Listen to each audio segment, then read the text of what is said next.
Ladies and gentlemen, welcome back to Always Undeniable. I'm your host, Sanaa Collins, and I'm back here today with a new episode fully dedicated to decision making. Before we get into it, make sure y'all tap back in. Last week I did an episode based on mindset, and I kind of feel like these go hand in hand because your mindset does drive your decision making. So anyway, with that in mind, do that. Make sure you follow me on socials if you don't already, at Always Undeniable. I post every single day. Follow me at Sanaa Collins from my personal account. But yeah, let's get right into it. Decision making is a crucial part of all of our lives. Every single day we make decisions. Regardless of what we do, every day we make a choice to wake up, get up, go brush our teeth, go start our day, whatever. Or we make the decision to sit in bed, not do anything, take a day off, whatever. The decisions we make ultimately guide us to the life we're gonna live. Every decision we've made in the past got us to this very point in time. And every decision from this point in time into the future guides us to what our ultimate future is going to look like. Now, decision making can be a tough thing. Some decisions are easier to make than others. Every one of us has hit a point in life where the next step has been unclear. In a time like that, things can be confusing, can be loud, and can just be chaotic. And making decisions in those times and other times of kind of stress and uncertainty is a very crucial thing. I'm gonna dive into decision making, what it's meant to my life, and more. Decision making is a very important topic, especially because it affects our everyday lives, it affects our current path, it affects where we're at now, and it affects our future. So with that in mind, let's get into the rest of the episode. In my own personal life, two pivotal decisions come to mind immediately. Now, if you've watched previous episodes of Always Undeniable, you've heard me mention these before, but the first two that come to mind was deciding to better myself by going to the gym and writing and finding different ways to outlet my emotions, and then choosing to launch Always Undeniable. In terms of using the gym as an outlet to get out of a bad situation, if you want details on that, go back to the relationship episode that was about 4 episodes ago. That time of my life was easily the worst.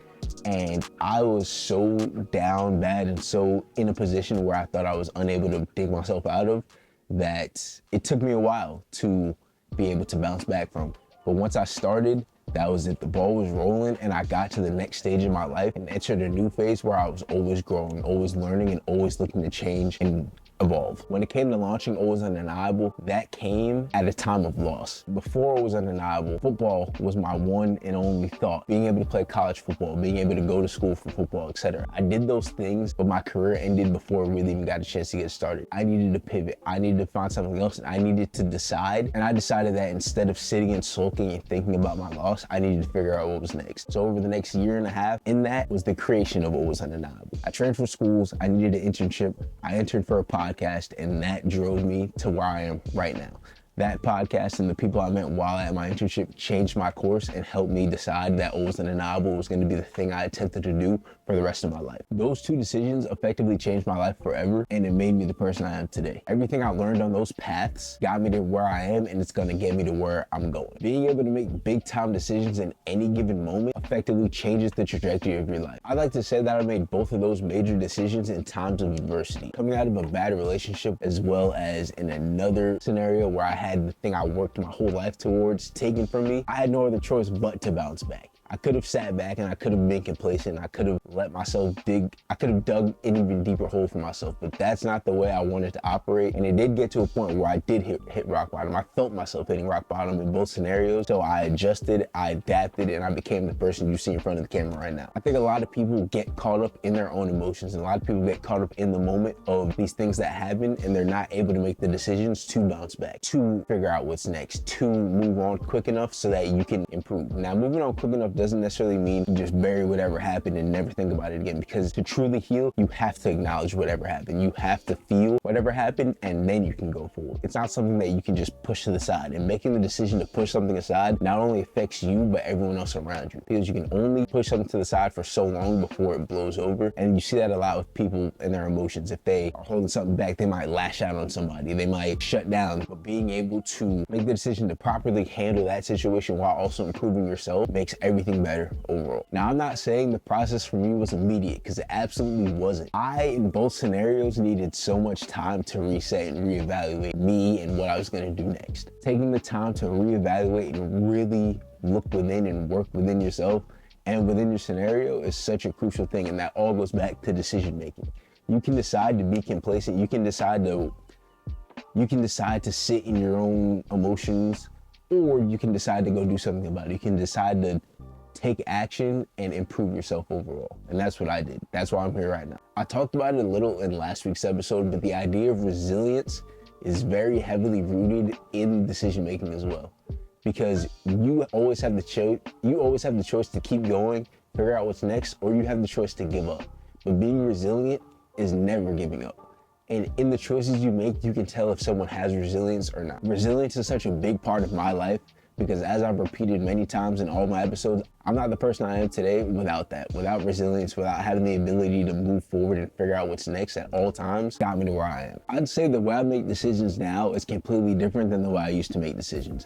That comes with growth, perspective, maturity, etc. Being able to change the way you make decisions over time is such a crucial thing, because if you're making decisions the same way you made decisions 5-10 years ago, you're not doing something right. In most cases, especially someone of my age, I'm 23, most 23-year-olds aren't making decisions the same way they made them at 13. Part of growing up and becoming an adult and learning and maturing and growing is that you see life in a different way. You understand life in a different way. You see implications of decisions in a different way than you might have when you were younger. There are so many things, and I could probably do a video on this. There are so many things that I didn't understand as a 17-year-old that made a world of sense to me as a 20, 21 to 23-year-old. And it's just the way life is. You learn things, you experience more, you understand more, and ultimately things make more sense at this point in life than they did when I was 17, 18 years old. That in itself affects the way we make decisions. And I feel like this also goes hand in hand with the way I trust myself now compared to before.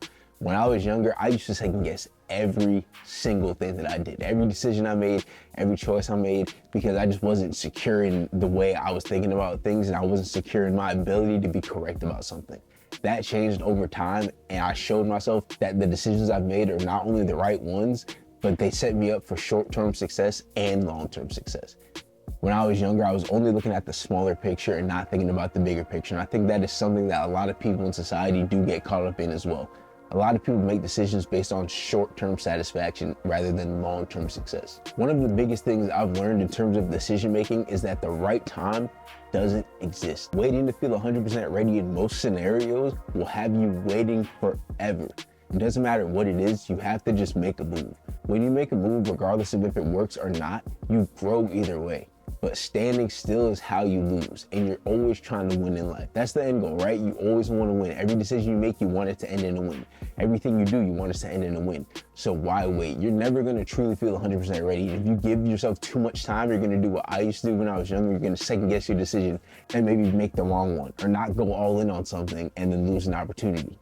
It's all about trusting yourself, your perspective, your mindset, and your ability to know that the decision you're making is the right one. Your decisions don't need to be perfect, but they have to be aligned with whatever your goal is. One of the things I stopped doing when it came to decision making was asking myself, what if I'm wrong? Instead of doing that, reframing those questions to, what if I'm right? Is this gonna move me forward, or am I gonna become a better person because of this? Those types of questions make decision making so much clearer than the first set of questions, because it reframes the narrative of whatever that decision is. It gives you a better perspective on what the long-term outcomes are of that decision you're making. If you're somebody who struggles with decision making, try reframing the secondary thoughts of a decision.